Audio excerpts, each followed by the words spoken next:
Let's get down to business. This video is a walkthrough of Genshin Impact from Adventure Rank 0 all the way up to 45. This is intended for newer players, players starting over on new accounts, or those stupid enough to do challenge runs. I have played through this game's story many times, so this isn't exactly my first rodeo. While I am playing on PC, I will do my best to give advice that applies to everyone regardless of platform. In this video, I will walk you through all of the required combat sections in the story, as well as advice on how to get AR quickly and manage your resin. Just a disclaimer, these playthroughs can take multiple days, weeks, months, or even years. I have a timer on the screen, but do not worry about it. It is purely there for my sake. And sometimes I may cut to gameplay on a different account, but rest assured, the advice will still apply just the same. We're going to go from AR 0 all the way up to AR 45, so this will not cover floors 9 through 12 of the Abyss. This is mainly about doing the story, exploring, and managing your resources. Timestamps of every section will be posted in the description, so this bar is probably going to be a nightmare. But I will do my best to not spoil any parts of the story for you, so that way you can experience it yourself. Now that we've got everything out of the way, let me show you how we will beat Genshin Impact. The first thing you will have to do is pick between either Lumine or Ether. There are differences between the characters, but it's nothing game-changing. Just pick whichever design you like more. I like Ether's design more, so I went with him, and since I will be your guide, I will be known as Paimon. After you pick your traveler, you will load in and make your way past the shore. Here's a little movement tip for you that I use all the time. In Genshin, you can only dash 2 times in a row before you have to stop for a couple of seconds. But if you space out your dashes, you can do so until your stamina bar is empty. So do this if you want to go faster. Once you make your way down the mountain, you will unlock the first element of your traveler, Anemo. Truth be told, this is not the best element for the traveler, but early on in the game, Anemo is actually pretty okay because Anemo works well with Pyro. After you get your element, you can head over to this side of the forest to collect a chest, which will also activate the next part of the story. Following that cutscene, you will unlock your next character, Amber, who, truth be told, isn't very good, but she does have her use in the open world. Amber's biggest strength is that she's a Pyro character, and Pyro is one of the best elements to have when exploring Mondstadt, because there are a lot of enemies with wooden shields in this area, and there are plenty of Pyro totems for you to activate. And since she's a bow character, she can quickly cause Pyro with her charge shots. Once you shoot down this slime, you'll need to take down some hilly churls. Just use Amber's charge shot, swap to Anemo Traveler, and use their skill, then you'll be golden. After some cutscenes, you will be in the air ready to battle this dragon. Once you've landed from your flight, go straight into the headquarters and unlock the reason you installed this game. But before you do anything, go check your mail in the menu so you can get a free 10 pull. These blue wishes are for Standard Banner and Noel Banner. The choice is really up to you. If you're a stud, you could go for the Standard Banner 10 pull, but if you were to ask me what's better for your account, I would recommend the Noel Banner.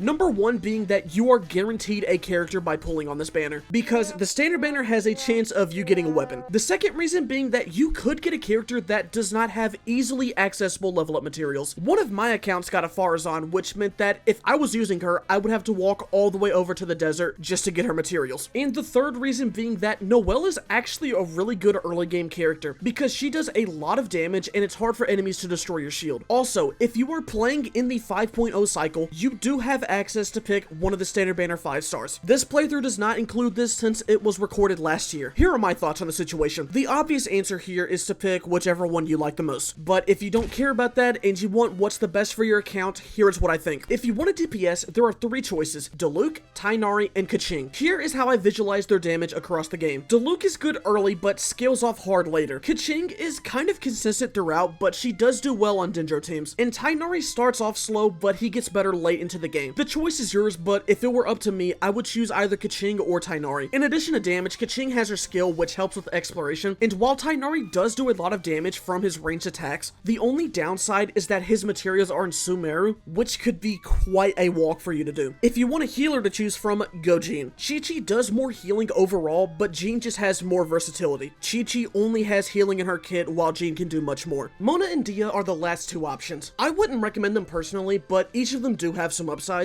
Mona is Hydro, so she allows for good reactions, and late game she can help you do quite a lot of damage. Plus, she can sprint on water. Dia is probably the character you shouldn't pick, but if you think Lion Girl hot, go for it. She is basically a shielder without a shield. She gives her teammates interruption resistance, damage mitigation, and some fire damage, but that's kinda it. Don't do it, honestly. So after doing your free 10 pull and free 5 star if it's available, you need to make a decision. Out of these 3 or 4 characters, pick one and level both them and their weapon up to the highest that you can. In this case, I picked Noelle because her normal attacks do the most damage out of the 3 I have so far. But for those playing with the free 5-star, you should probably level them up, since 5 stars have higher base stats than the 4 stars. The first thing you'll need to accomplish in this playthrough is Amber's Temple. Inside this domain, you are given a trial version of Amber, just in case you already realized how bad she is and removed her from the party. With Pyro, you can burn down these vines, but if you don't want to use that, then you can just jump over them. Afterwards, just hit the hilly trails with Amber's charge shot and suck them up with the Traveler, and you'll be good to go. Following Amber's Temple, you'll make your way over to Kaya's Temple. I would recommend coming over to this area and killing the Cryo Abyss Mage here, because it'll guarantee you adventure rank XP later on, plus you'll get an exquisite chest just for beating it. Just burn the shield with Amber and smack it with Noelle. As you keep exploring, you'll eventually find yourself at Kaya's domain. This temple isn't anything you really need to worry about. Once you make it into this room with the large pyro slime, just focus on killing it and the small ones will just disappear. Afterwards, you'll ice bridge across some spikes, but if you're feeling brave, you can just sprint jump over it. Once you break the crystal, you're just about done with the first act of Mondstadt. All that's next is to go through Lisa's temple, but as you make your way over there, just be sure to collect all the chests and do all the puzzles you can find. That will help you in the future, I promise. When it comes to Lisa's temple, there's 2 ways to beat it: the easy way and the semi-medium easy hard way.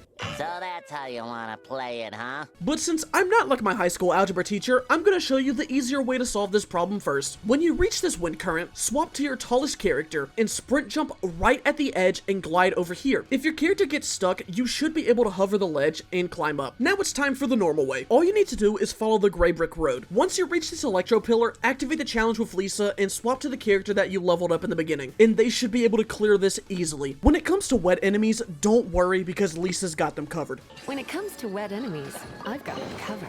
That's what I'm saying. Once you destroy the last rock, you will be done with Act 1. For Act 2, you need to reach AR 10, so it's time for us to grow. And this is gonna take a long time, so if you just want to skip to Act 2, go to this timestamp. This next section will include 3 pieces of general advice: teams, resin, and exploration. We'll start with the teams. At this point, I would recommend leveling your characters and their weapons in terms of which ones you are using the most. Be like a parent who is not afraid to reveal their favorite. Pick one character and give them the best, and give the hand-me-downs to the accidents. In general, I would recommend picking 2 characters at some point to level up consistently, because trying to level up 4 characters can very easily drain your resources. You don't have to finalize your 2 right now, but I would at least keep it in the back of your head. The teams in this game are usually built around this blueprint: 1 main DPS, 2 sub DPS, and a support. A main DPS is a character who has to be on the field to do damage, whether it be from using their normal attacks the most or because their skills only work when they are on the field. A sub DPS is a character who doesn't have to be on the field to do damage. An example of this would be how Amber's abilities work. Baron Bunny and her ultimate last off the field. Kaya Burst is also another example of this. However, Noelle Burst does not work like this. Whenever she swaps, the ult is gone. Sub DPSs usually help provide an extra elemental reaction to the main DPS. Supports are exactly what they sound like. They support the team. This is done through healing, shields, or buffing allies, and like the sub DPS, their abilities tend to last after they leave the field. Most teams generally follow the rotation of support, sub DPS, then main DPS, and this is usually the standard comp that I run, but you don't have to play like this. Some people swap out a sub for another support. This game can be played with anybody, and I have proved that many times, so if you want to run a team of just your favorite characters who have no synergy together,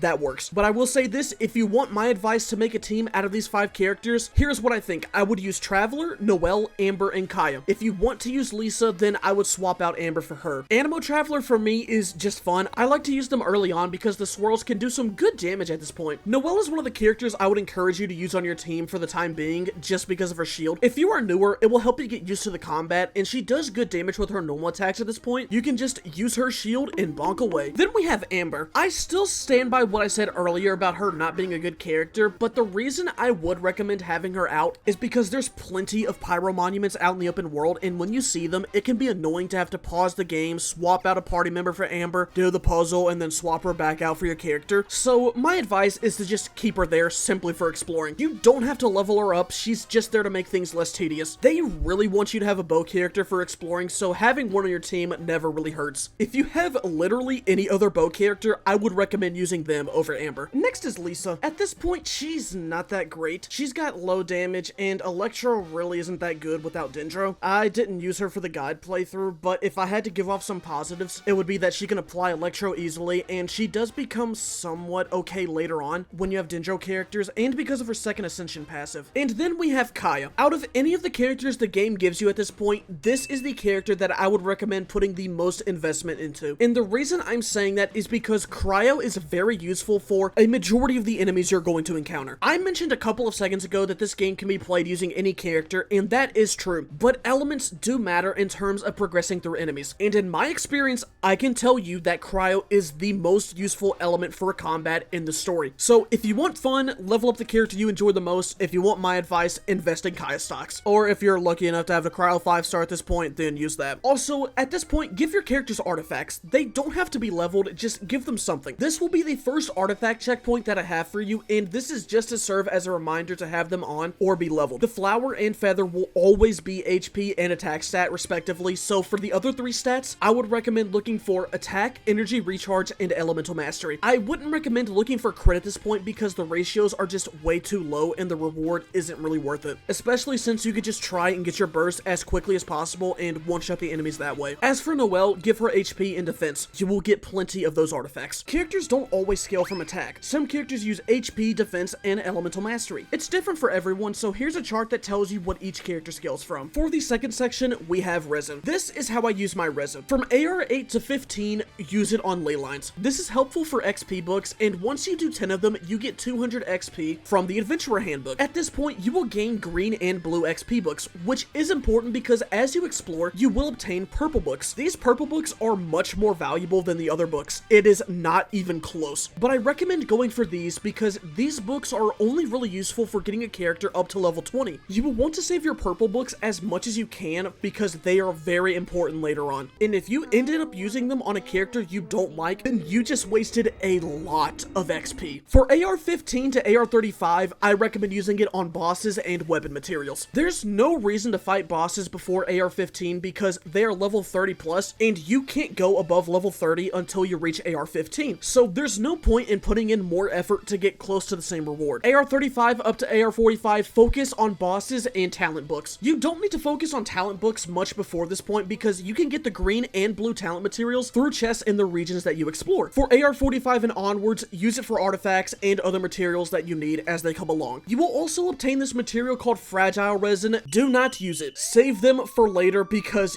you will need them. For the third part, we have Exploration. Exploration can mainly be divided into 2 sections, that being combat and actually exploring. For combat, I'll give some general advice. A majority of the enemies in this game have very simple movesets. I'm talking they use like 2 to 6 attacks. The best thing to do is to keep hitting them because the enemies stagger when you hit them after a certain amount. Elements are also a really big part of this game. If you have just the 5 characters, there's not too many great reactions to make from this. What I would look for would be using the Kaya or Lisa's abilities into the Traveler skill. I'll show you a chart here that shows all of the elemental reactions in this game. There is one reaction that I will heavily encourage you to use, and I will mention it many times throughout this playthrough, that being Freeze. Freeze is very good because it means the enemies cannot move. The reaction itself doesn't do damage, but they are completely open to your attacks. You may not have a Hydro character at this moment, but there will be one available later. Plus, Cryo is also the only element that applies a debuff just by hitting an enemy with it. Enemies that have the Cryo status have all of their animations slowed by 15%. This includes their attacks. So Cryo is especially helpful if you're new to the game and trying to get used to the enemies. Stack 'em, kids, we gotta cool it!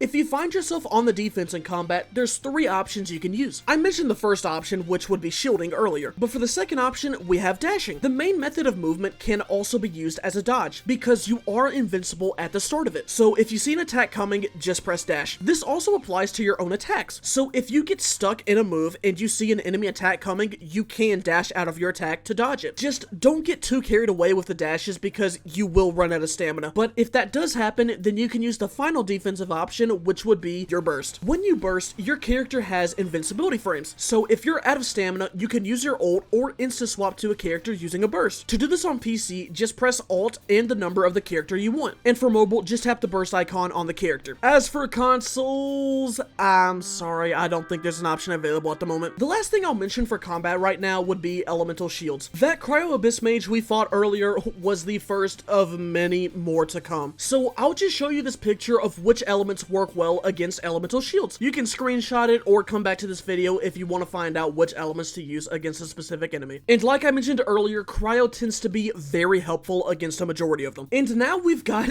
actually exploring. My advice is simple. If you see a chest, pick it up. If you see a sparkle on the grass, pick it up. If you see an oculi on the map, pick it up. Do it now because we both know that we're gonna forget it later. If you see a chest locked by monsters, fight them unless their level color is red. That means that fighting them is possible, but not very fun. So proceed with caution. As for what region to explore, there is actually one that is the best, Liyue. It says that common chests have a 50-50 chance of giving either 10 or 20 XP, but in my experience, Liyue common chests almost always give 20 XP. I don't know if I'm lucky or whatever, but Liyue common chests and a couple areas in Mondstadt tend to give out 20 XP much more often than common chests in other areas. At this point, we should be around AR 6 to 8, so I'll show you what I do at this part to get AR quickly. What I like to do is go straight over to Dragonspine. Remember to collect chests and Oculus on the way. When you enter Dragonspine, it'll show that you're in a highly dangerous area, but don't worry because we are not going to fight anything. Just be careful with the cold mechanic. If that bar gets too high, get next to a fire sealy, light a bonfire, or stand next to a statue or teleport waypoint. All we're going to do here is break this ice crystal, unlock the statue, then head over to Liyue. For this crystal, swap over to Noelle and come up here to break the red rock. Then ignore those enemies and hit the crystal. Do this for the one behind the crystal and slowly sneak up behind the ice biggie churl and break this red rock. Then bring it over to the ice crystal, which should destroy it and give you a standard wish along with 200 XP. Following that, make your way up to the statue, hit the ice with your red rock, give it your Animoculus, then we'll be on our way over to Liyue. Here's a little side note on the Oculus. Every region has them, and as of 5.0, they now all give stamina when you place them into the statues. Increasing your stamina is pretty important, and if you want to go max out your stamina, that's fine. Here's a map of all of the locations, and even though all of the regions now give out stamina, I recommend exploring Mondstadt and Liyue to get them, since they have a lot less Oculus than the other two nations. But now, we're gonna go into Liyue. This is where we're gonna start doing some quests. Once you make it to this statue, go down to the little village so you can start the side quest, which gives out a ton of XP. For this, all you have to do is just go to these 4 glowing circles, find the piece of paper, and carry on to the next one. Some of these places have blue rocks called Nocticulus Jade, which can be mined. Use Noelle to collect 3 of these for an upcoming quest. If you get scared of some of the enemies here, just use Noelle's shield and run away. After you find all 4 scrolls, go up to this tree and you'll be ambushed by some treasure hoarders. Just put up your shield with Noelle and use Kaya and Amber's elements to swirl with your traveler, then you'll be done with this quest. The next 4 quests that I like to do are at Wangshu Inn, so let's head over there and collect whatever we can along the way. If you've seen my no teleporting video, you will probably recognize this very strategy. Once we reach the end, the first quest to do is talk to this person. For this, all you have to do is ride the elevator and meet his boss. Yeah, that's literally it. The next quest is from this person on the edge. He needs you to recover 3 invoices. Just follow the 2 circles, but when you reach this bridge, talk to the guard and do his quest, which involves killing these hilichurls on the side. After that, you may be around the point where you have enough primos to do the second 10 pull for a Noelle banner. And if you're like me, you'll get a Diluc, but don't get your hopes up because this does not happen often. And I'm not going to leave you behind. I will not stop using these characters until Inazuma, because by the time we get to Inazuma, you will have at least 1 character on your team that is not one of the 5. But back to the invoices. Keep exploring and fighting enemies up until you reach this mountain. When you approach this house, you'll see a woman who has the invoice, but she wants Nocticulus Jade, which we do have because we mined them in the caves earlier. Give her the rocks and you're just about done with the quest. Return to the hotel to give this guy the invoices, and then afterwards head to the bottom and talk to these guys. All you have to do for them is make a radish soup, and they'll give you 100 XP just for doing that. But since you're here, be sure to make 2 of them because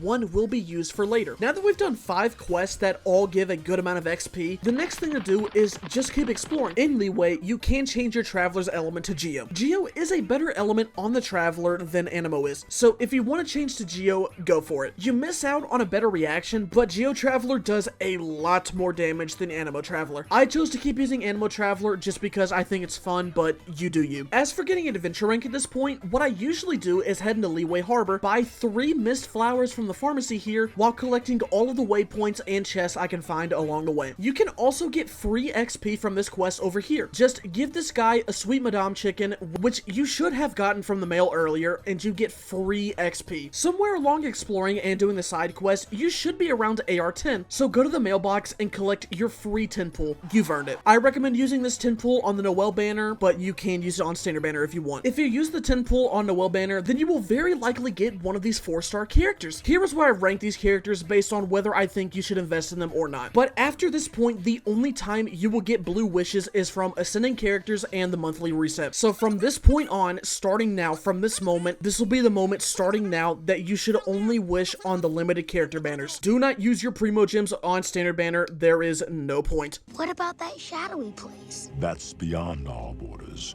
You must never go there, Simba. And I know what you're all thinking at this point. Ah, MistahFeet, you're so funny and attractive, but since we got AR 10, we should be starting the second act of Mondstadt, right? No. You can start it if you want, but I would recommend saving it later. The Archon Quests give out a lot of adventure rank, and since leveling up resets your XP, we don't want to let it go to waste. I like to delay doing the Archon Quest till around AR 15 to 16, which sounds like it'll be a while, but it's really not. Because once you go into Mondstadt, visit Catherine and you'll be rewarded with materials for reaching AR 10, one of which includes a 4-star sword that you can give to your Kaya or Traveler. Put this on the sword character that you use the normal attacks on the most. Additionally, you'll also be given the Adventurer's Handbook. This handbook is extremely useful for us because once you open it and collect your rewards, you'll quickly realize how far we've gotten together. I mean, just think about it, we're practically siblings now. From this moment, your objective should be to just follow the notebook as long as you can. You can come over here to find a Ruin Guard, which can be defeated easily if your Lisa has a strong weapon, or you can shoot its weak spot with Amber. These things have high physical resistance, so it's one of the few situations where Lisa is pretty good. The next tricky thing in the notebook is to visit the statue at the Dawn Winery, which is guarded by an Eye of the Storm. This enemy is kind of similar to the Ruin Guard in that if you have strong weapons for your Amber or Lisa, this fight will be easy. When it's in the air, use Amber's charge attacks or Lisa's normal attacks, and it should go down. If not, just use Noelle's shield and wait for it to get low enough on the ground for Kaya to hit it. Do not use Anima Traveler for this.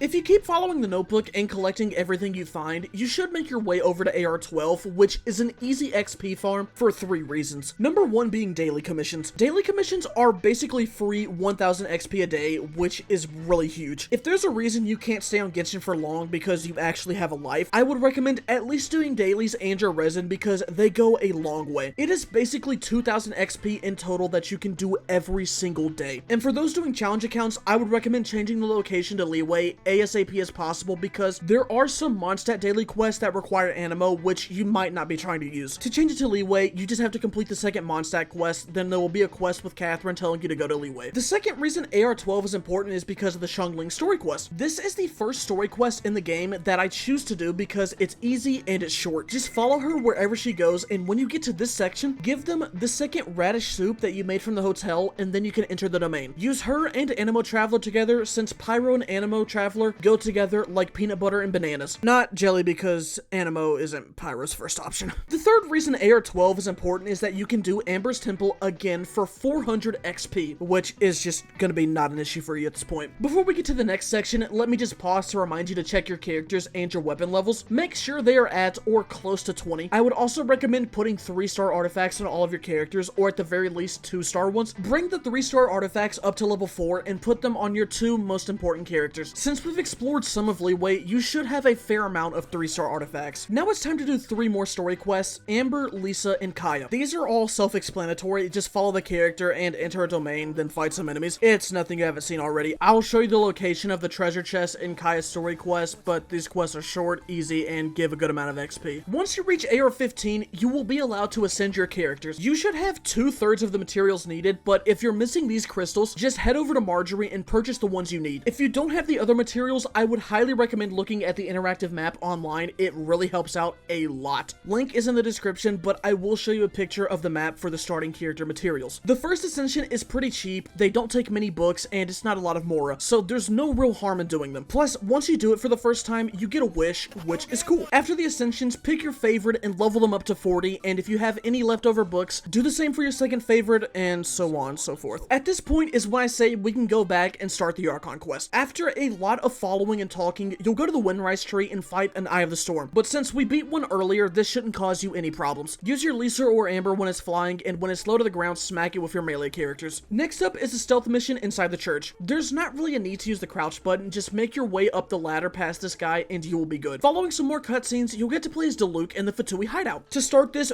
run. Run straight across, because if you take too long, it'll flip over and you'll die in the lava. As for the 4 areas, just follow the order like I did, but when you get to this room, select the top and middle dialogue options. That way, you don't have to do any more combat.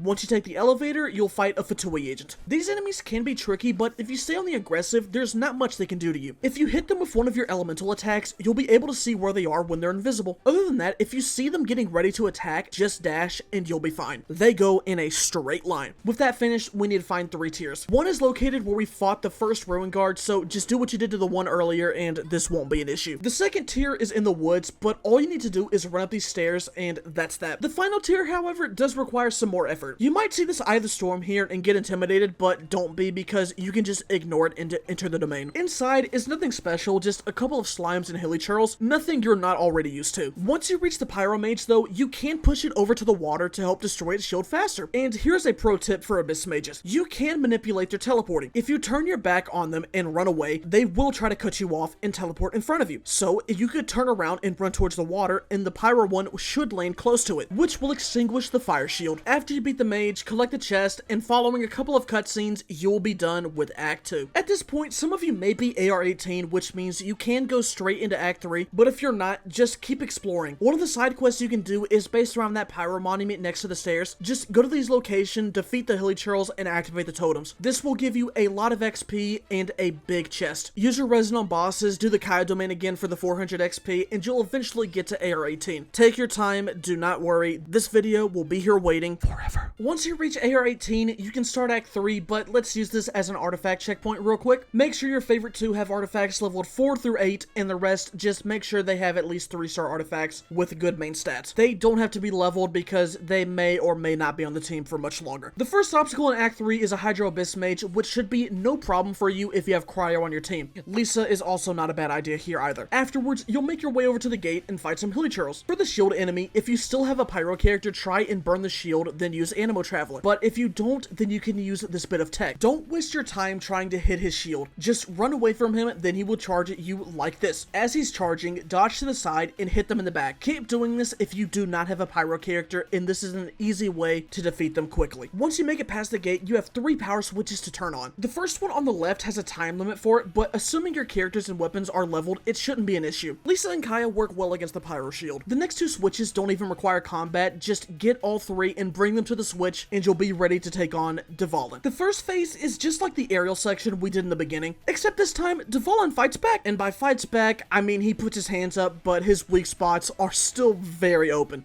Put your hands up. No. The dragon will shoot orbs at you, but they do so little damage that it might as well not be there. Just take the wind currents when you can and shoot his purple spot, and you'll be on to the next phase. This time, Dvalin does more than put his hands up, he actually swings. His first attack is always this dive onto the stage. Just walk to the left or right at the start and it will not hit you. Or if you're ballsy and a stud like me, you can time your dash and not take any damage. In this battle, you are given a Venti, who is a great asset for this fight. Use his charge attacks for Dvalin's shield, and once his weak spot is open, just lay into him with everyone and repeat it again if you don't kill him the first time. Defeating Dvalin will mark the end of Mondstadt. With Mondstadt completed, you have to reach AR-23 in order to start Liyue, so strap yourselves in because this will take a while. But for now, you are rewarded with a free Barbara. If you are investing in Kaya, I would recommend replacing Noelle with Barbara, simply because Barbara will allow you to freeze enemies with Kaya. Alongside Barbara, you'll unlock the Diluc quest immediately and the Razor Story quest at AR-21, but I would recommend waiting to do those until AR-22 since they give out a lot of XP, but if you want to do the Diluc one now, that works. Just one thing to note before the grind,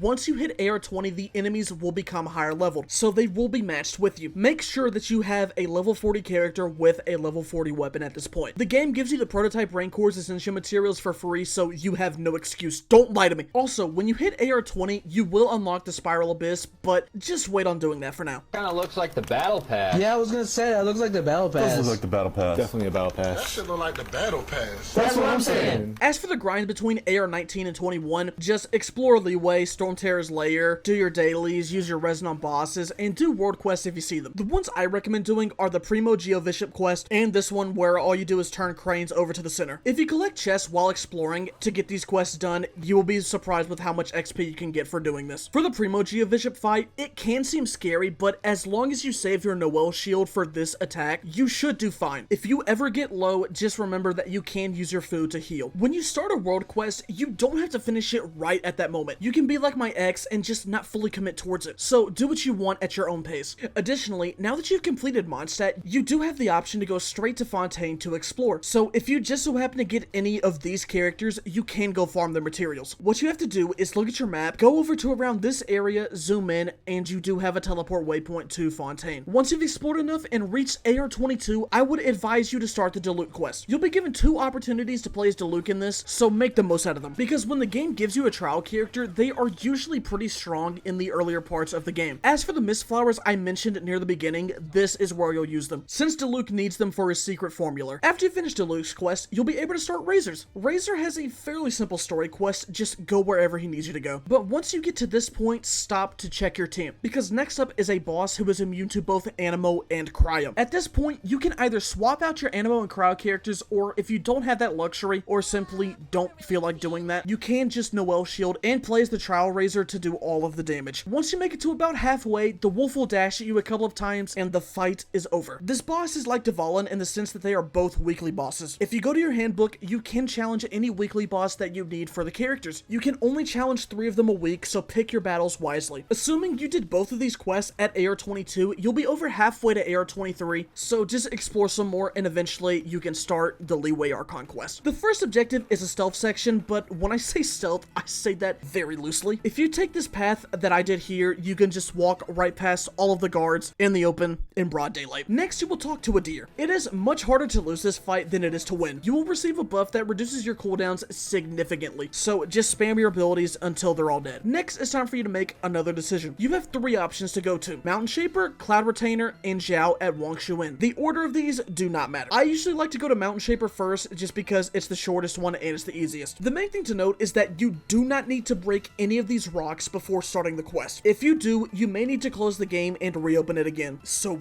do not touch these rocks. Movie! Touch. Don't touch. Touch. Do I have to follow you all day? After talking to this NPC, you will need to find his brother, who will be in one of these rocks along the mountain. Just keep breaking them until you find something that doesn't quite belong there. One of these things is not like the other. Once you find the missing person, go back up to the top and you're done. Rex Lapis. Assassinated?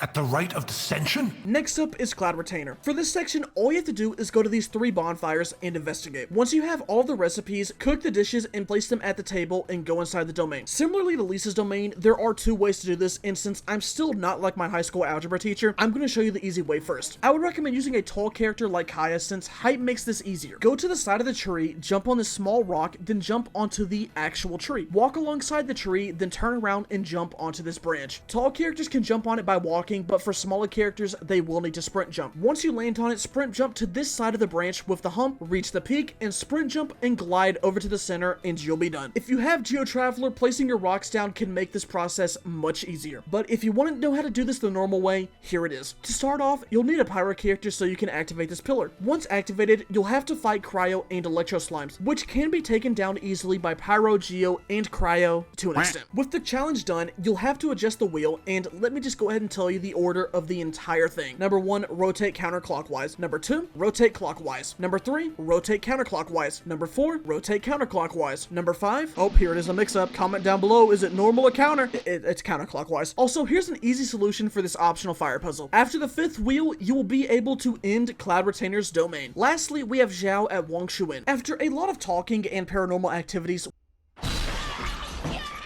we get to fight a Ruin Hunter. The main thing you want to look for against this enemy is elemental damage. If you have the team that I'm using, you can use Noelle's shield, Kaya's skill, and Traveler's skill in that order. Amber is actually useful in this fight because she can shoot it in its weak spot when it starts flying. Try and stay close to it and dodge when you see it start an attack, and keep hitting it with elemental damage. But if you want a pro tip, here's what you can do. If you have Geo Traveler, place a rock down and jump on top of it. By doing this, the robot will think that you are on a platform and will fly in the air to meet you. Once it's in the air, swap to Amber and shoot it in its weak spot, and this will knock it down, stunning it. The only downside is that if you miss, you're gonna have to deal with 30 seconds of missiles, which is not an exaggeration. With the Ruin Hunter defeated, all you have to do is go through some story and you'll be done with Act 1. Assuming you started Act 1 as soon as you hit AR 23, you should be around 2300 to 2900 XP, depending on how much you explored when going to the location. So do some more adventuring, do dailies, collect oculi, get waypoints, Shrine of Depths, do puzzles, follow Sealies, do challenges, look up the solution for the puzzle you were on, and use resin on bosses and weapon materials. Mainly do those last few things because when we reach AR 25, we will be able to ascend our characters again. If you have the materials ready, ascend your characters to level 50, and if not, then go get those materials. Because we are going to the AR 25 Ascension Domain, and having at least 2 characters level 50 will be very helpful. This will also serve as another artifact checkpoint. You should have at least 3-star artifacts on everyone, and maybe even some 4-star artifacts if you've been using the Shrine of Depth keys. If you haven't used them, then go do that, please. You obtain these keys from doing Ascension Domains and upgrading the statues. Here is the location of all of the Mondstadt and Liyue shrines. You get a good amount of Primos, XP, and some 4-star artifacts just for opening the chest inside of them. To start the Ascension Domain, you can just completely ignore these 2 archers. You don't need to kill them, and they don't follow you into the next arena, so just run past them. I will now shift my gameplay over to another account because this gameplay was originally recorded in September of 2023, and the Ascension Domain now is very different from what it was back then. The first group of enemies are some hilly churls and a biggie churl around the fire. You know the drill by now. Use your shield and just...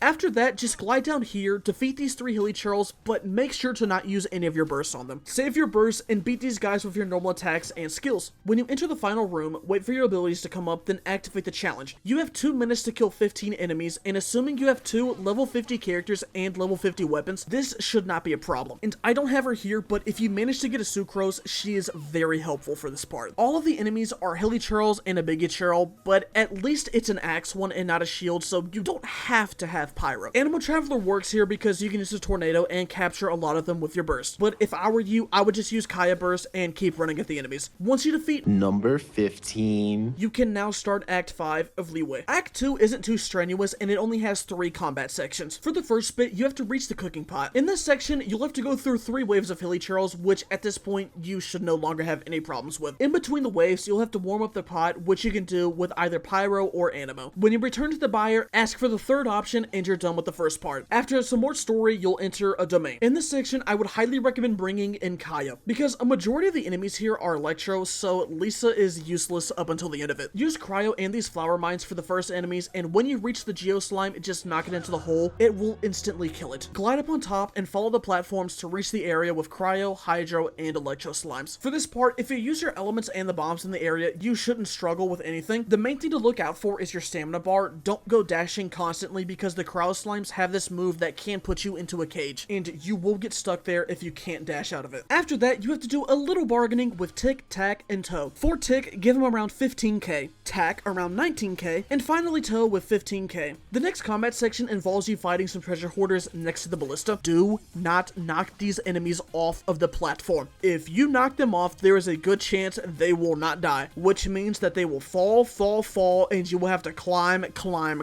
For this section, try and group the enemies to fight on this side of the platform. Following that battle, you will be done with Act 2 of Liyue. Assuming you started Act 2 immediately after AR 25, you should be close to AR 26. You know what I'm going to say for these parts, but I will reiterate why I tell you to use Resin on bosses and weapon ascension. At the very least, you should have 2 characters and weapons level 50 at this point, and if you don't, please use this time to work on that. Also, I would recommend going into the Spiral Abyss and clearing out floors 1 through 3. Floor 1 has enemies that are level 25, so they're going to be no problem for you. Floor 2 has enemies that are level 40, but if you have a crowd character like Kaya or an electro character like Lisa leveled up, this will not be a problem. Floor 3 has enemies that are level 45, but they are also weak to cryo. The reason I recommend saying to do this now is because you should be leveled up enough for this to be a clean sweep. And once you finish the third floor, you will now be giving a Shungling, who is a very good character. I would highly advise using her on your team if you want a pyro character. She is good at all points of the game. I didn't use her in this run simply because I didn't want to, but she is amazing, and it is a steal that everyone gets her for free. I would recommend waiting to do the Xingqiu story quest until AR 27, just so you can get a free 2000 XP for that 5000 XP you need. You can do it after Act 2, but this section is a bit of a grind since you have to get close to 10,000 XP in total for 28, but you could alleviate the grind by just logging in to do dailies and using your resin to get AR, then it'll go by pretty quickly. It'll just take a couple of days versus a couple of hours. The choice is yours.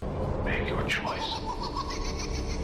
Regardless, whenever you reach AR 28, you'll start your endeavors by climbing this mountain and activating the Animo device. You can do this with Animo Traveler, but if you currently have them on Geo, then you can use Lynette, who is given to you for free after hitting AR 25. She's got an ability to help with movement in the open world, and her damage is solid. So if you wanted to add her to the team, it's not the worst idea. As for the combat in Act 3, you will start off by basically doing the last combat section from Act 2. The same advice applies here. Do not knock the enemies off the platform. After that, you'll go through probably the most forgettable thing you have to do in all of the Archon quests, which is getting a present ready. Use Kaya for this Hydro Slime and just kill these treasure hoarders and you're good. Following some cutscenes, you'll have to do some investigating. Here is actually a fight that you can avoid. What you can do is glide over here by the rock and wait for the pyro agent to be in this area. Once it is, run over to this corner and read the paper. By doing this, you can avoid fighting a Crowd Gunner, Electro Hammer, Geo Agent, and Hydro Gunner. So I would definitely recommend trying to do the skip. If you get caught, just teleport to the waypoint and try again. It will reset the enemy's attention. Next up are 3 Cryo Whopper Flowers, and you may get frustrated into thinking that you don't do any damage to these enemies, but just know that it's not you. These enemies are just tanky for some ungodly reason. So my advice is to just use Animo Traveler and ult the flowers into the water to drown them. The main thing you want to do is break their shields when they do this move. If you don't, then you'll keep getting hit by the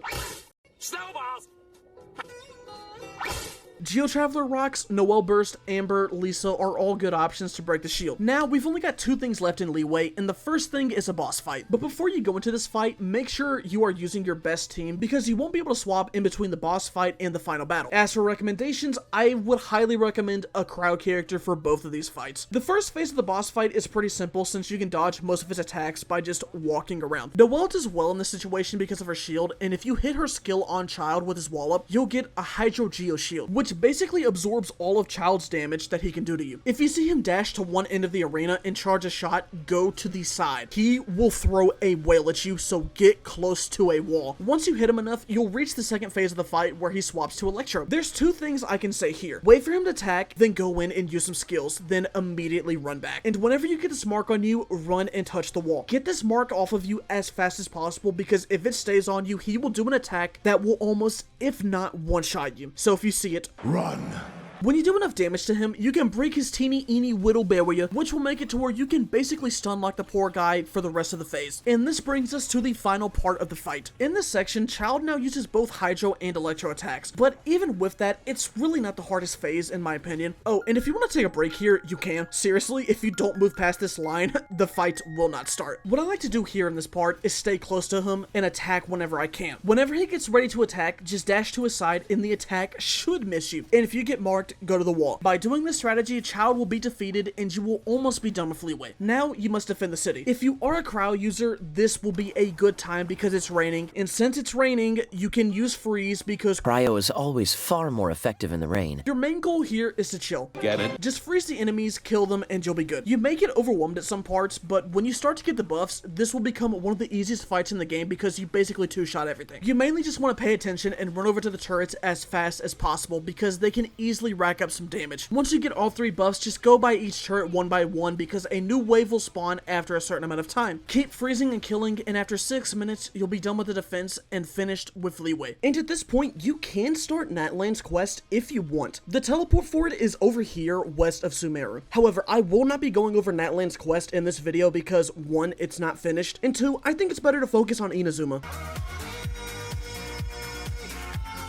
But if you have a Natlan character and want to get their materials, you can use this teleport. For Inazuma, we have to reach AR 30, and you might be thinking, ah, MistahFeet, you're so funny and attractive, but this XP gap is too big. What can we do here? Well, the answer is simple. We've got 3 quests to do. First up is the Dainsleif quest, and if you are not using a crowd character at this point, I am no longer asking, I am telling you to use them. First up is a revisit to Amber's Temple. It's fairly simple, and if you have an Animo character here at the end, you can use the skill to get a Hydro Swirl to help with the Pyro Shield. Next, we take a trip to Wolfendom. For the first clue up here, all you have to do is investigate the fire. Yeah, you don't even have to fight these guys, you can just straight up run away. But just like life, you can't run away from every problem because some of your problems include a Pyro Mage.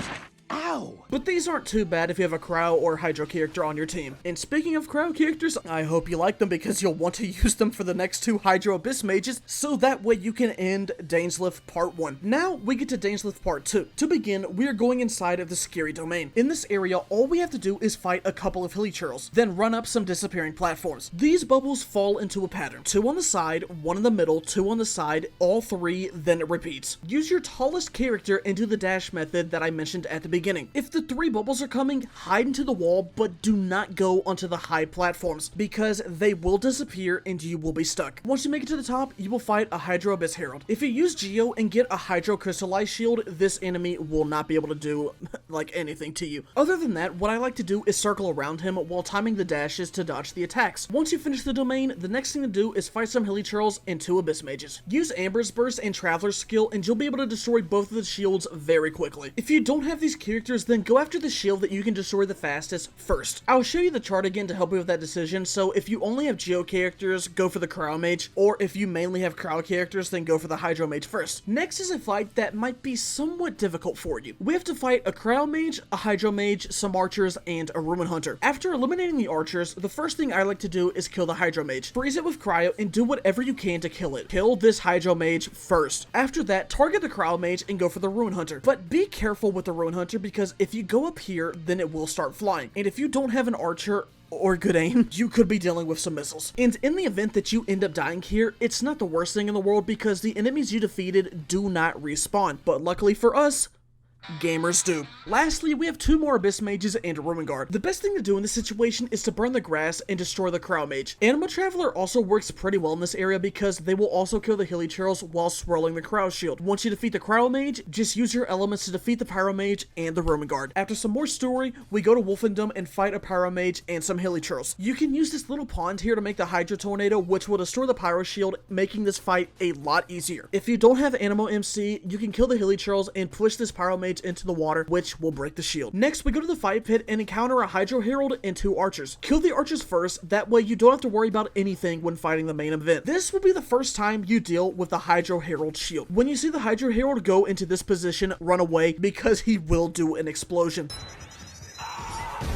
At this point, only elements do noticeable damage to him. You can use physical attacks, but it will take much longer. So here is my advice. Use Cryo. It will freeze him. Or if you have a Dendro character at this point, that also works. Please use Cryo for this fight because it makes it so much easier for you. When the Cryo abilities are in cooldown, you can use Amber's charge attacks as a way to get some good damage. Lisa also isn't that bad here. Once we finish that Herald, we have to go back inside the first domain so we can fight the Herald again. But this time, we have to fight a Hydro Mage and a Pyro Mage alongside it. Just like the last fight, deal with the side characters before you take on the Herald. This can be done easily by freezing the Hydro Mage, and if both of them are together, then you can use Anima Traveler to destroy both shields at once. If not, then focus on which shield you can destroy the fastest, then take out the next mage, and finally focus on the Herald. Leave him for last, since it'll take the longest out of any of the other fights, and you don't want to get stuck in the bubble while attacking it. As for the Hydro Heralds, just do the same things you've done for the previous encounters, and you'll be done with Dainsleif Act 2. Now, we've only got 1 quest left until Inazuma, the Jade Chamber quest. There's 2 combat sections for this part. The first is a domain hidden in the waterfall. In this domain, you'll be given a trial version of Shenhe. Use her. Remember, trial characters are good early on because the area they are in is designed to make them look good. There's not much to say here, just use Shenhe's skills and her burst. The enemies here will range from slimes all the way up to ruin guards, but it's nothing you haven't already faced at this point. Even if you aren't using Kaya, Shenhe will carry you in this section because there are no cryo enemies, so she works against everyone. You might get scared against the Geo Lava Churl, well, but freeze also works well here if you can. If you don't have freeze, then just mainly use Shenhe for this part, because if she dies, that's nothing you're really losing out on, and you can always revive her with like an egg or anything else. Just a couple of seconds ago, I said how there's not enemies you haven't faced before, and that was a lie. Maybe. There's geobishops down here, which are just mini versions of the boss from earlier, and their weakness is basically the same. Use shields on this enemy, whether it be crystallized or a normal one. Use them because whenever the geobishop rolls into it, they get knocked into the Family Guy death pose, and you can hit them. Additionally, there's also a ring of water down here, which you can use to get extra reactions. All you have to do is bring them close to the edge. The second combat section is based. You will also be given Shenhe in this fight, so just abuse that to your advantage. As long as you're not hitting it with hydro damage, you should not have much of a problem with this boss. Its attacks are pretty telegraphed, and the only real issue is the vortex move, but you can just dash out of it. The main thing with this fight is being lucky, because sometimes base just won't stick its head out, so you can't hit them. Whenever its body is next to the platform, or whenever it sticks its head out, just smack it and you will win, which will put you close, if not directly on track, to Inazuma. When you reach AR 30, ascend your characters and weapons, because this is an important ascension. If you don't ascend at least 2 of your weapons and characters, you will feel the damage drop off in Inazuma. This is when the enemies put on their big boy pants. This is also another artifact checkpoint that I have for you guys. Make sure all of your characters have at least 3-star artifacts, and if you have 4-star artifacts, use them if they have good main stats, of course. I would recommend you have these artifacts leveled up between 8 and 12, and on your 2 best characters, make sure they're the higher numbers. And since we are going to Inazuma, I will be changing my team comp for the simple reason that I feel like it. I don't have Yolanda on my main account, so I wanted to use her for this, and you might wonder when I got her, and it was all the way back at the cooking pot. So by this point, here's what I highly suggest. 2 characters, level 60, 2 weapons, level 60, 4-star artifacts on them that are at least higher than level 4. And the last 2 characters, have them either be 40 or 50 with weapons around the same level, and 3-star artifacts at level 4 through 8. Before Inazuma, you could experiment with whoever you want, but starting at this point, I think is when you need to take investing your characters more seriously. If I had to pick the characters based off of the starting 5, my order for the characters to invest in would be Traveler, Kaya, Barbara, Lisa, Noelle, Amber. Going into Inazuma, the elements I recommend the most are Cryo and Hydro. The first bit of combat in the prologue is the tournament, in which you are forced to use Traveler. If you don't have them leveled, do not worry, because the game will scale them up to where they need to be. For the first fight, just charge attack the enemy into the wall. This poor person cannot do anything to stop you. As for the second fight, the safest pattern is to just hit the guy 3 times and dash away. But if you've got some cojones, shout out to my Spanish listeners, you can get off some charge attacks or even 5 hits before you dash. Wow. After that fight, you'll go fight some more elemental slimes, some treasure hoarders, and then you'll watch some cutscenes and you'll be done with the prologue. Act 1 of Inazuma has 2 combat sections, but before you can get to them, you have to do stealth. For this part, you're supposed to follow the tax collector, but unlike real life, you can't kill them. The tax collector will pause at these 2 sections, so what you have to do is just stand in these areas when he stops. Then you follow him when he leaves. Once you collect what's rightfully yours, you'll be done with the stealth. The first bit of combat in this act is the transport mission, and it may seem intimidating at first because of the time limit, but it's not as bad as it seems. Cryo will be one of your best friends here because the water from the beach will allow you to freeze the enemies. Electro, Dendro, and Pyro also do pretty good here, but Cryo definitely makes this the easiest since they literally cannot move. After quite a lot of cutscenes, we reach the second bit of combat for Act 1, the prison.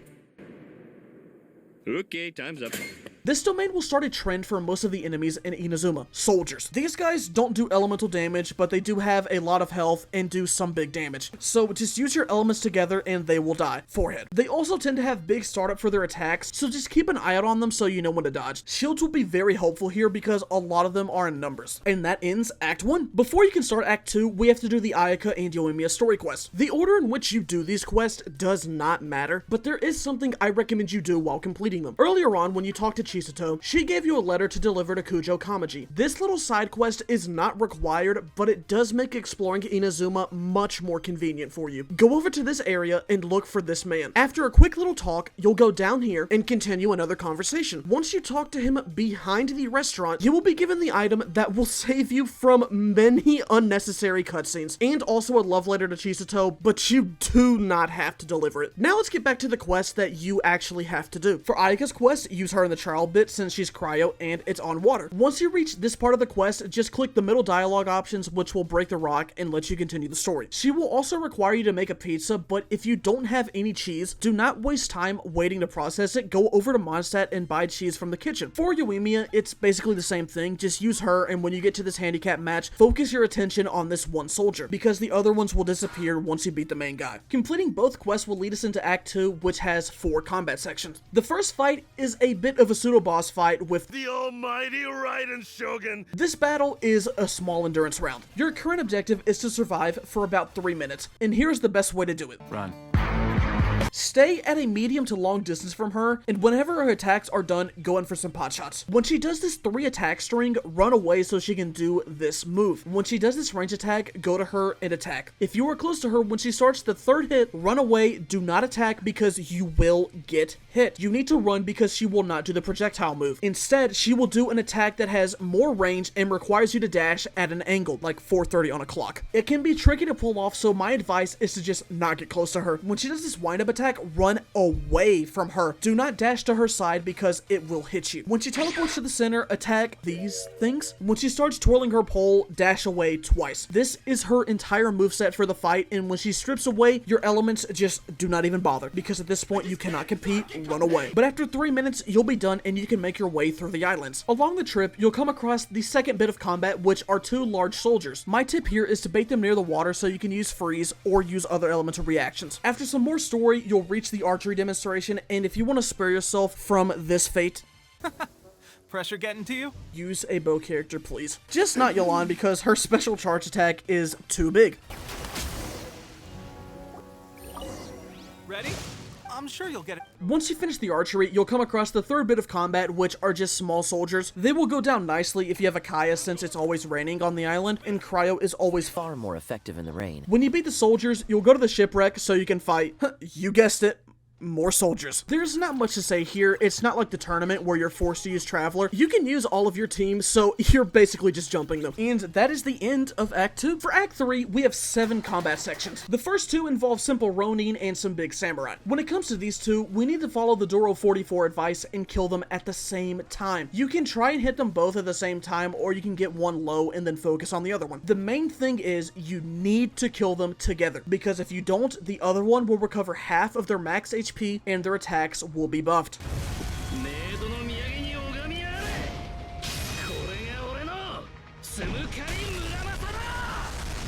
After the samurai, you will have the electro puzzles, which can easily be done with Lisa. But when you do this, make sure to swap out your least valuable character out for Lisa, because as soon as you follow the correct order for the puzzle, an electro biggie churl will spawn in. For this, I highly recommend Cryo or Dendro for this fight. This may be your first encounter with this enemy, and the main attack you want to look out for is his dash. Pay attention to it and be sure to dodge it like this, because it does a lot of damage. Other than that, he spawns these electro crystals on the ground, and the best thing to do is to just not be close to them. Try and lead the biggie churl into the water, which forces it to take electro charge damage. Once he loses his electro shield, you can freeze him, then slowly whittle him down. As for the 3rd bit of combat, it is a domain known as the Delusion Factory. For this, I would recommend a Cryo and a Hydro character. In the first area, we need to fight a Geo agent, Pyro agent, and Anemo agent. In these situations, your first target should be the agent that is not weak to you. If you have a Hydro character, kill the Geo Chanter first. If you don't have a Hydro character, kill the Pyro Sniper first. The main reason I say to use this strategy is because after a certain amount of time, these agents will activate a shield correspondent to their element. Pyro shields are very weak to Hydro. Geo shields are weak to Geo and Claymore attacks. So if you have Noelle, that is very useful for those enemies. Electro shields are weak to Cryo. Hydro shields are weak to Electro. Cryo freezes them, but it doesn't do too much damage to the shield itself. So the goal is to take down the enemies that have shields you can't easily destroy. That way you can either kill them before they activate the shield, or at the very least get them low by the next time they activate it. That way, when you defeat them and move on to an enemy that already has a shield up, you can easily destroy it, and that enemy is stunned. For the next room, there is an Electro Witch, a Pyro Sniper, and an Anemo Agent. Again, if you have a Hydro character, go for the Witch first, and if you don't, go for the Pyro Sniper. If you go on the Witch, stay on her like a pit bull. Do not let her breathe. If she teleports, you dash to her, jump her, do not let her live. As for the Pyro Sniper, it only has 3 moves. Multiple shots, jump back into a shot, and a big shot. Just keep an eye on the agent, and when you see the charge start, dash to the side and it will not hit you. If you just dash whenever the sniper shoots, you will dodge it 100% guaranteed. Once you finish all of the enemies here, collect the 3 symbols and open the door to the final room. For the first bit of enemies, go after the Hydro Gunner. This is the threat. Take them out because they can heal their allies. Once you take the 3 of them out, it's time for the final 2. This Hydro Mirror Mage doesn't have a shield, but she does like to move around a lot and she will try to trap you. Manage your stamina so you don't get stuck, or if you have a shield, save it for this one move. Beating these last 2 enemies will end the Delusion Factory. After more story, it's time for you to do the anti-Shogun training, and here is how you beat it. Stay on the edge, and when you see this top part lift up, dash. That is all you have to do. I'm serious, it works 100% of the time. If it goes up, you dash. Again, it's like poetry, so if they rhyme. For the next training session, you just need to kill 10 enemies while the device is active. It's not as bad as it sounds, just stay on the edge and focus on the enemies. You can get hit by the device as many times as you want, it will not matter. If you don't have pyro, pay attention to these enemies when they show up. Let the Hilichurls throw their fire slimes onto the ground before you kill them. That way, you can use pyro to ignite these shields so you can deal with them faster. Once you're done with the training session, you'll be able to take down the Kujo clan. It's just a bunch of soldiers, so you know what you're getting into at this point. You are given a trial version of Kujo Sara, who is best used as an ult button in this fight because it does a lot of damage. When you reach the last soldier, aka the big one with the health bar, just focus on that one because once you kill him, the other small ones will disappear and you will be rewarded with the best voice line in the game.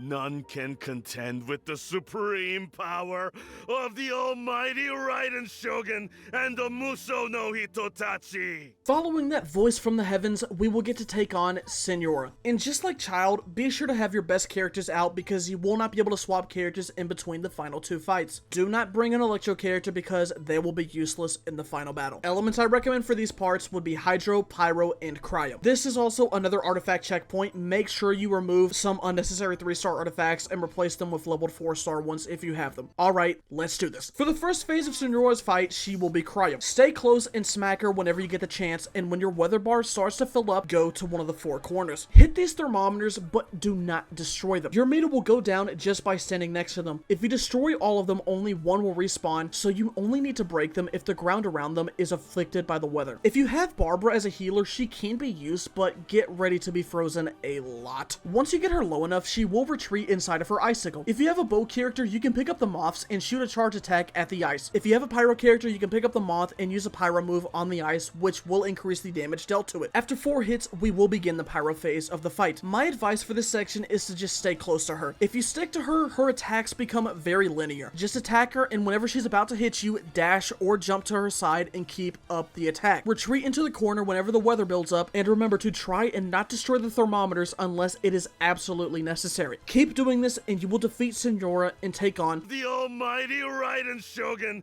and the Muso no Hitotachi. The first portion of this fight is basically the exact same as the encounter in Act 2. Just force her into doing the ranged move and attack afterwards. Eventually, she'll take away your bending, but don't worry because you'll get it back because of plot. For this section, do whatever you want. Seriously, you can just play like a brain-dead gorilla. Literally do whatever you want because you do more damage, you get health back, and you get 4 extra lives. That's what these orbs are for, by the way. I learned that the hard way. Just be sure to watch out for this move because it will cause a big boo-boo. But yeah, with the power of apes, we will beat the almighty Raiden Shogun. And we are done with Inazuma, putting us at AR32, but we do need to be AR35 to get to Sumeru. And to do this, we're going to do the Dainsleif quest, but I do believe that there is an optional quest that you can do beforehand. This was recorded before, but I think there's a change that has it to where you can immediately do the Dainsleif quest without having to do the world quest before it. There should be a teleport waypoint around this area if you want to go straight into the Dainsleif quest, but if you want to unlock the lower portion of the chasm yourself, I'll give you a brief guide. For this little side quest, we need to break 5 pillars in order to reach the bottom. The first pillar is simple since it's the tutorial one. Just break the rocks and smack the shooting thing. If you are using a bow or catalyst character, you will need to use a plunge attack in order to shoot the rock. This is the order in which I did the pillars, and this is how you solve each of them.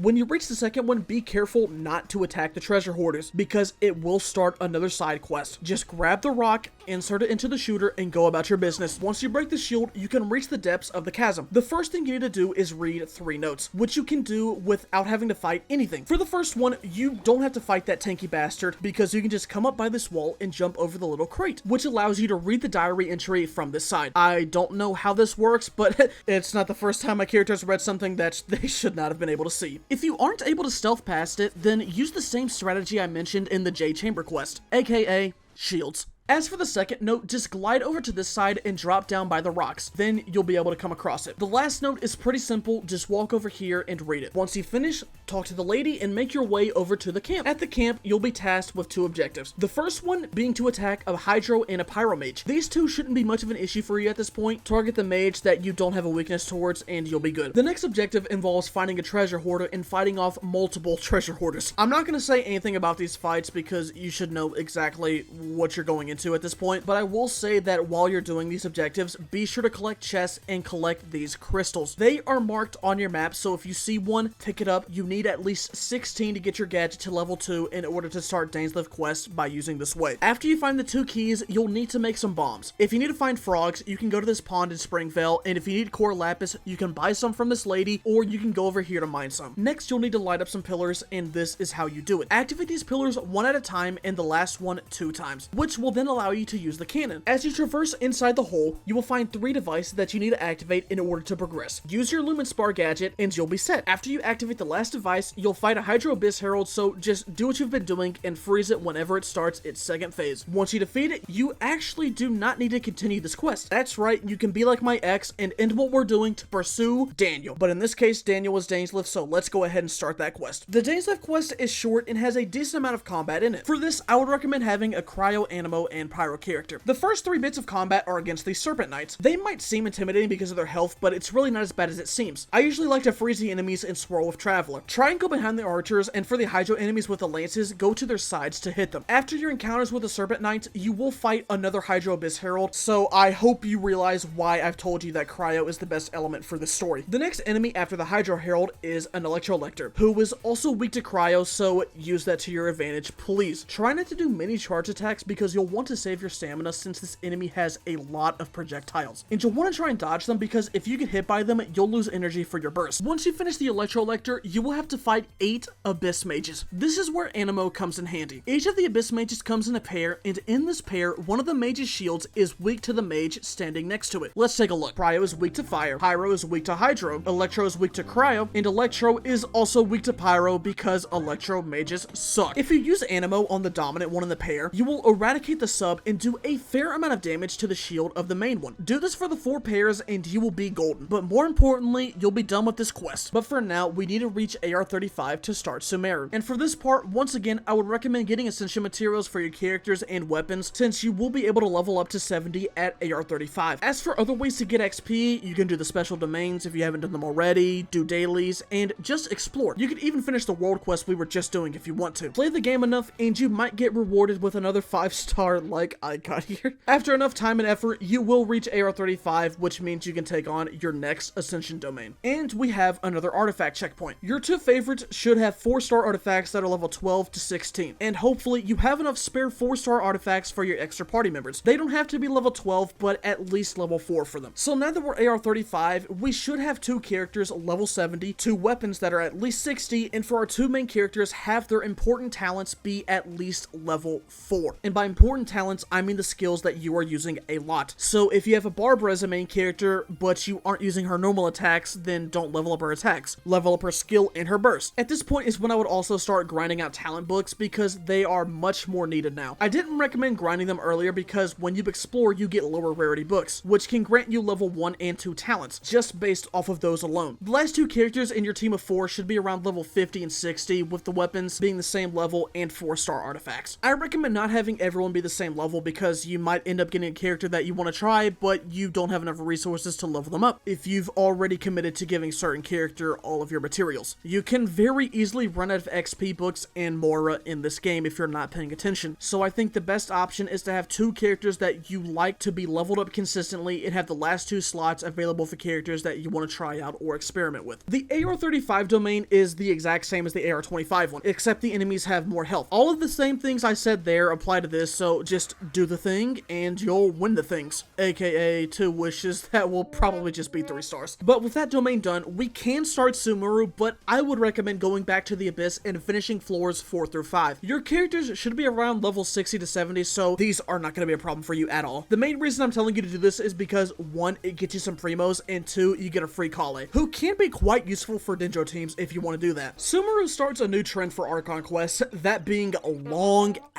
quests. Seriously, like Act 1 will take you at least an hour and a half. I will still go over the combat, but just prepare yourself for the story because this will take a minute. You know who else was a yapper? Jesus Christ! Act 1 of Sumeru has 4 combat scenarios, and here's a new team comp for you to try if you want. If you enjoy using Lisa, then this area will be great for you. Swap your Traveler's element for Dendro and use Barbara on your team. This team comp will allow you to use Hyper Bloom. You could also even bring Kale into this, and she would do just fine. Just use Traveler's skill, Barbara attack, and Lisa charge attack, and you will see big numbers. Like, seriously, this is broken. If you really want early on in the game, you can walk over to Sumeru, get Dendro Traveler, and use this team comp. That's a fun strat you can use if you have those characters available and ready, but if not, then we can just head on over to the rest of the quest. The first part is clearing out the withering zones. This one is simple. Just kill these floating fungi and hit these red things with these green things. Bop, bop, bop, and you'll be ready to fight a bigger fungus. The same advice applies here, so just kill it, Lamau. Be careful when hitting these red things with charge attacks though, because they will fight back.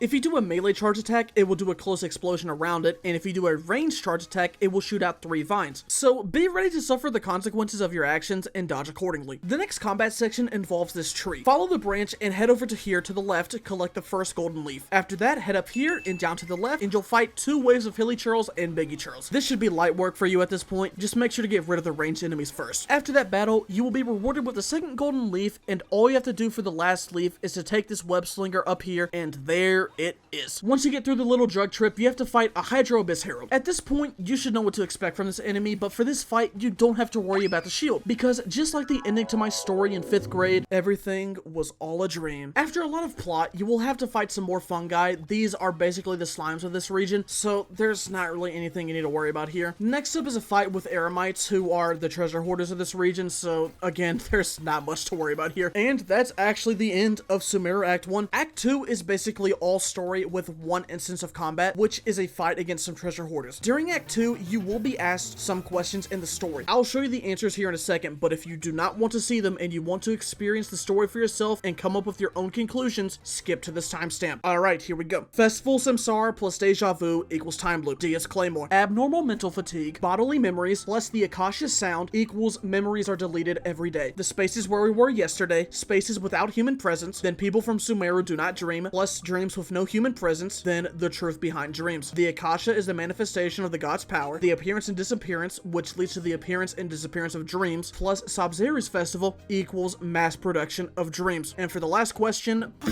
that's the end of Act 2. Act 3 has 2 bits of combat. The first being against some Eremites, so you already know what to do, and the second being wolf enemies. If you haven't fought these wolves yet, they do corrosion damage, which means that shields will not protect you. Corrosion is damage over time, and the only way to stop it is to out-heal it. So bring a healer into this one if for some reason you don't already have one on your team. And that's the end of Act 3. For Act 4, there are 4 combat sections, one of which involves you know what. The second one involves Hilly Churls, Biggie Churls, and also a Geo Biggie Churl. But the first wave of Hilly Churls should be no problem for you, but when we get to the Geo Biggie Churl, your best options are to use a Geo or a Claymore character, since they break Geo shields the fastest. And it's a good thing you have a character who is both of those. I usually like to do this fight up close, since its attacks are easy to dodge if you time it right and go to its sides. If you aren't using Noelle, Freeze works really well here, and so does Hyper Bloom. Once you defeat it, you will need to activate 3 Dendro Pillars. I would recommend going up to one of these first and fighting the enemies here just to get them out of the way. It's a bunch of fungi, fungi and unimportant bottom feeders, so they won't cause you much trouble. If you have a Dendro character, you can swap to them and turn on the device. If you don't have a Dendro character, you can still activate it, but it's going to take some more effort. You need to find a place with Dendrogana, teleport back here, and sprint to the pillar, and use a charge attack on it. Only do this if you're doing a challenge. Please do not do this on a normal account unless you really want to see how it feels. Lastly, we've got the Pyramid Domain. Elements I recommend here would be Electro and Pyro. Yeah, Cryo is actually not that great in this quest. At the start, activate the left one twice, the middle one once, and the right one once as well. This place's enemies only consist of fungi, so I hope you've enjoyed fighting them. Once you reach this elevator, you can stay by the doorway and activate the switch to ride on top of the elevator as it's coming back up. The downside is that you will miss out on 20 XP that you will never ever be able to get back again, so make your choice. When you reach the top, we will fight 2 Dendro fungi and 2 Hydro fungi. Try to hit the Dendro fungi when they're flying in the air, that way it'll knock them down and leave them stunned for a bit. With that fight over, you just have one little puzzle left to do. Go over to the left and right buttons and press stop whenever the pillar glows. Eventually, the middle one will glow also, and you are finally done with the pyramid and Act 4 as a whole. Get comfortable because this next one is Act 5 of Sumeru, and as I'm writing this, this is the longest Archon Quest in the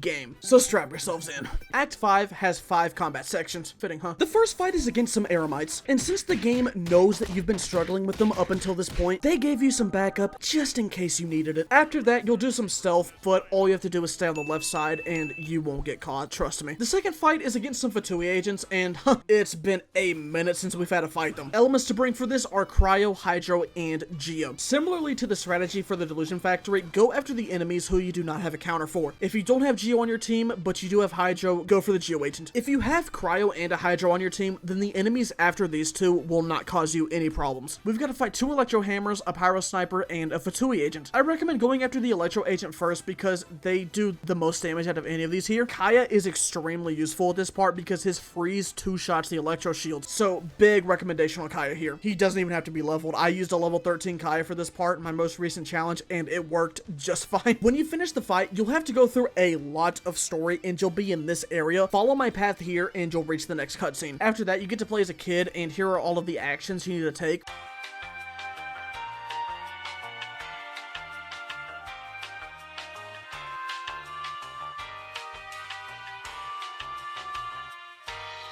Next, we have 3 combat sections in a row, and you cannot swap characters in between, so be careful with your selection. My recommendations are Cryo, Pyro, a healer, and the last one, it doesn't matter, just make sure they're leveled. But if you want to get spicy, make your last one Geo Traveler. The first 2 enemies are a Hydro Gunner and an Electro Hammer. Kill the Hydro Gunner first, since he can heal the hammer. If you don't have a character that can easily destroy the Electro Shield, what you can do to reset the Electro guy's health is walk out here, wait until he's out of range, and it will start the fight over again. That way you can get some damage on him before he puts his shield back up again. Your next enemy is another Electro Hammer, so just do what you've been doing and rotate the thing when you're done. It'll glow when it's in the right spot. After that is a Cryo Gunner, but here's something cool. So it's time for the return of cool strats with Chris.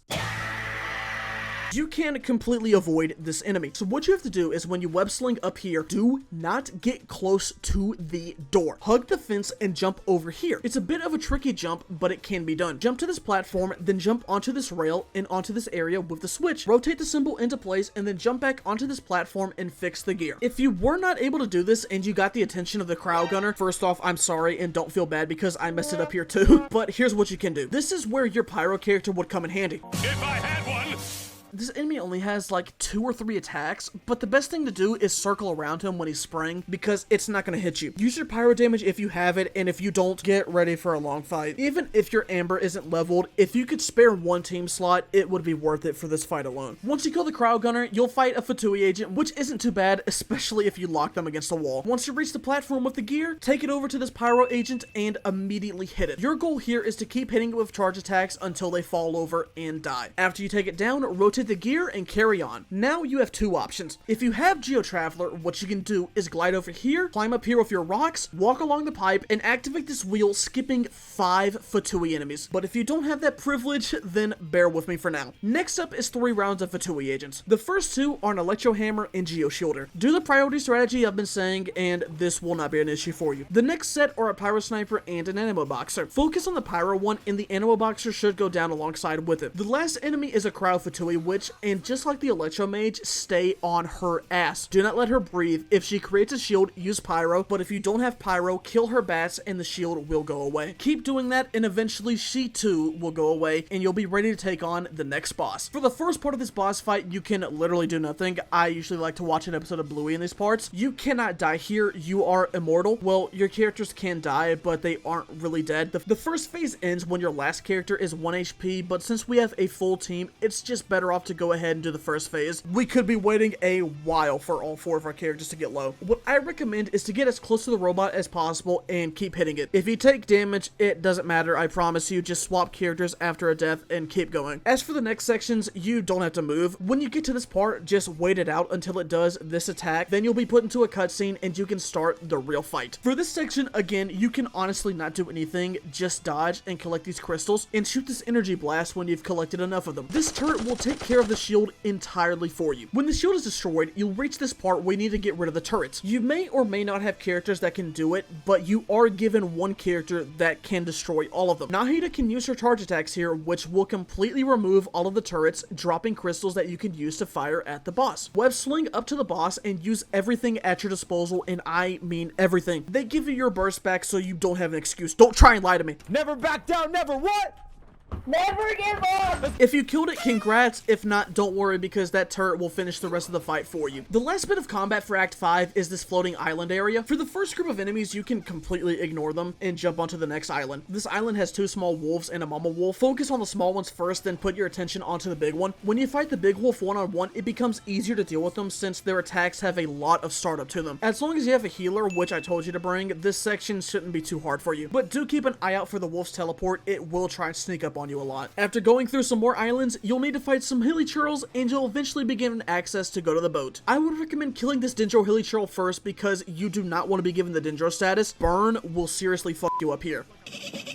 Whoa, whoa, whoa, whoa, whoa, whoa, whoa, whoa, hey. Once you deal with the Dendro churl, focus on the other small enemies and take out the Biggie churl. With that wave finished, you need to take on 2 Pyro churls and an Electro Biggie churl. Try and use burst when it does its big moves to give yourself some invincibility. Cryo is really helpful here because it shreds through his shield. When you finish it off, you are done with the last bit of combat for Act 5, so just sit back and enjoy about 40 minutes of story, then you'll be finished with Act 5. Act 6 of Sumeru is a lot shorter than Act 5, and it only has 4 bits of combat in it. However, you do need a Pyro character to light this bonfire, so if you don't have one, swap out your least valuable team member for one because you will be forced to fight some fungi without being able to swap your team members. The first 2 are just some slimes and fungi, nothing you haven't seen before, but there is something new in the 3rd bit of combat. Once you reach the inside of this domain, you will actually be able to swap your party members around. Bring Cryo, but most importantly, bring a Pyro character. After fighting some slimes that are all weak to Cryo, you'll need to solve a simple puzzle and you'll come across a Cryo Abyss hero. These are some of the most aggressive Abyss enemies, so be careful because they will chase you down. Amber would not be a bad option here because Baron Bunny would draw its attention and her charge attacks help deplete his shield. Just try and play at range, and whenever you see it finish an attack, use Pyro, then retreat when you see it start an animation. Do this and you'll be done with this domain for now, because the last bit of combat in Sumeru is the same domain but with a lot less enemies. You can use the same team you used for the domain prior and you'll be fine. After some more story, you'll be done with Act 6 and Sumeru's Archon Quest in total. If you started Sumeru's quest at AR 35, you should be at AR 38 by the time you finish it at least. Fontaine requires AR 40, so here's what I recommend to do to get the remaining XP. Use the resin for bosses and the book domain so you can level up talents. As for quests, I would recommend of course to do dailies, and to finish off the quest we started doing before the Dainsleif quest, you will need to fight a Pyro and Electrolector, so bring Cryo and Hydro for that. After that, you'll need to activate 5 devices, but you don't need to fight the enemies here. Just stand next to the device with your light. When it's reached 100, the enemies will all go away. When you're done with all 5, you'll begin a quest with a Rumen Serpent, which is honestly a very annoying boss, and the main advice I can give you here is to just be patient because there are a lot of times where you cannot hurt this boss. Look out for this move and use your crystal to destroy the goop. When you remove the goop, it'll stun the boss, and if you need more crystal, well, destroy the crystal. Keep doing that and you'll beat the boss and finish the quest. When you reach AR 39, I would recommend that you start doing some of the story quests because they give out a pretty good amount of XP. I did Cleese, Venties, and Jean, which got me about 2400 XP away from AR 40. After that, all I did was my dailies, use up my resin, and that brought me to AR 40. Now we can start Act 1 of Fontaine. This quest is heavily based around the story, so there's not much combat to go through, but we're still gonna finish this together.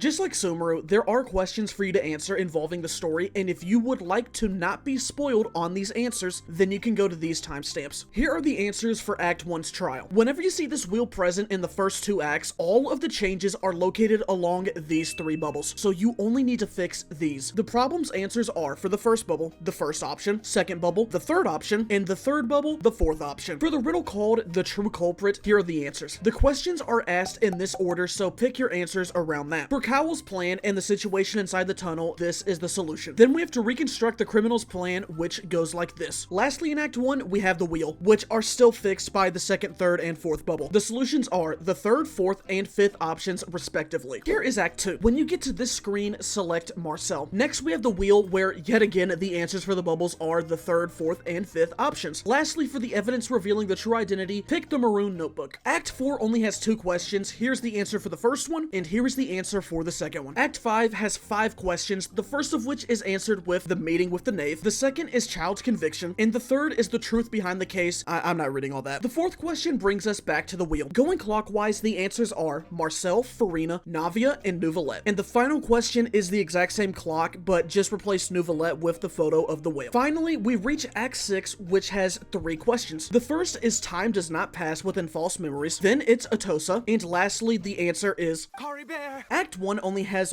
1 instance of combat, and you don't even get to use your team for it. You play as Child, so press burst, then skill, and you'll win. Act 2 has an underwater domain. Most of the enemies here are robots that don't move, so you're not really going to struggle against most of them. The last 2 enemies are more problematic though. You've got an Electro one that keeps sliding around, and a Pyro one that keeps shooting you. My recommendation is to focus on the Pyro shooter first, since you can run away from the Electro robot, but the Pyro one will keep trying to hit you. And some of you keen-eyed gamers may have noticed this symbol and be confused, and that's fair because it's really not accurate to the mechanic, but that's what showed up when I looked it up. This is Arca, and it is divided into 2 words that I will not even try to pronounce, so I will just call them yellow and purple. This is a mechanic exclusive to Fontaine characters, and the way it works is that you need to hit one color with the opposite one. So if you see a robot that has a purple rod sticking out of it, hit it with the yellow character's yellow attack twice, and you will stun it. But if you don't have one of the Fontaine characters, just keep circling around the robots and using your elemental reactions. Act 3 and 4 of Fontaine have no combat at all, so there's nothing I can really tell you here. Just enjoy the story. However, Act 5 does have enemies for us. First up is a domain that starts with a room of Hilichurls and a Hilichurl rogue. These are some new enemies, and they are quite tanky and do a good amount of damage. My advice is to get rid of the smaller ones and be patient. The rogue has a lot of projectiles, so do your best to dodge them,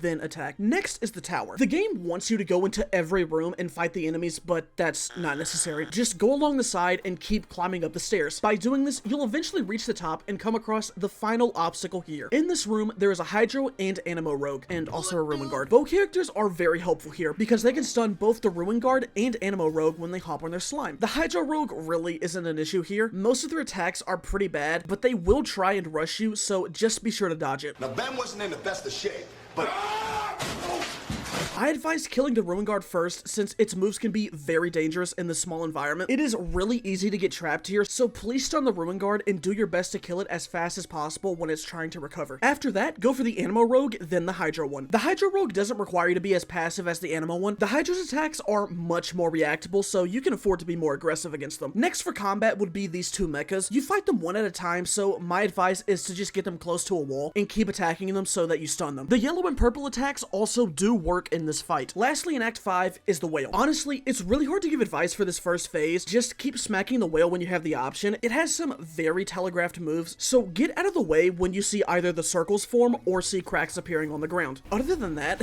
it's a whale. You can't miss it. My finger slipped. The next phase involves a more problematic enemy. This knight will more than likely hit you, and it does quite a lot of damage. If your character dies, it will get revived, but don't get too comfortable because that's the only revive you get for the rest of this fight. The best thing to do is dash behind the knight, and don't worry about your lack of damage here because that's normal. The main thing to look out for is when he goes into this bubble. When he does that, attack. If you're not close to him, then swap to a ranged character and that will activate the damage. Once the bubble blows up around 4 times, you'll be done with Act 5. Act 6 is the last Archon quest that I will be showing you in this video, and wow,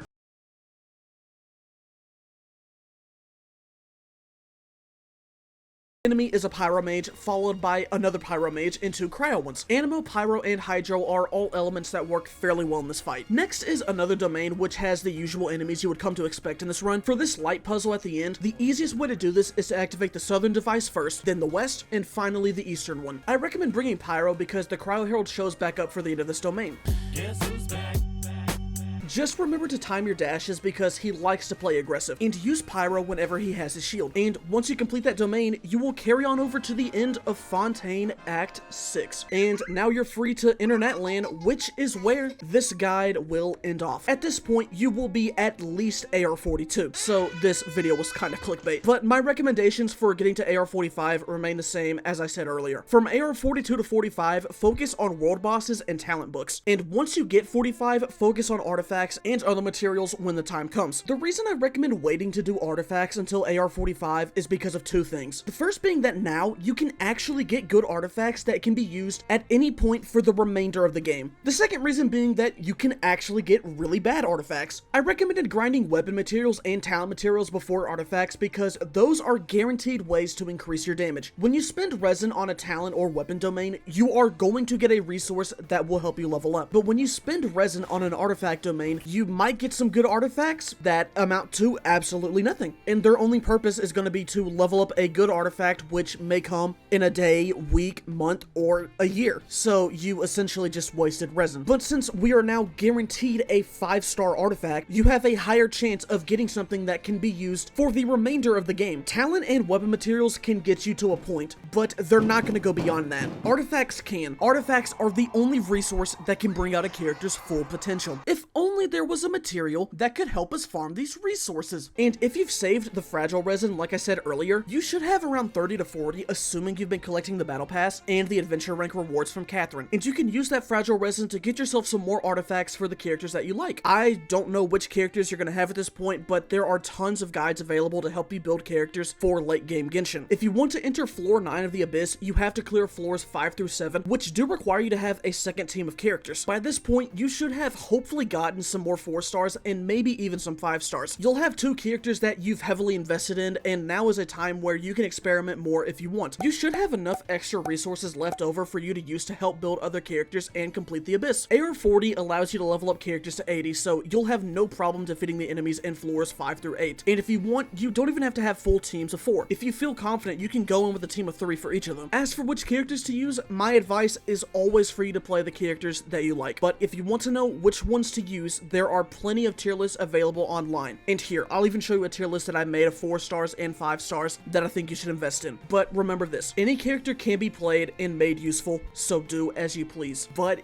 yeah, that's pretty much it from me. I'll probably make another video like this once the game fully releases all the nations, but I wanted to get this out because it's been a video that I've had prepared since like September of last year. I recorded this before Bennett, Lynette, and Chi-Chi only, so this has been in the oven for a while. Thank you all for watching. I've been your guide, and if you have any more questions, feel free to comment them down below, and I may or may not answer them. Take care, and I hope you'll all enjoy your journey in Genshin Impact.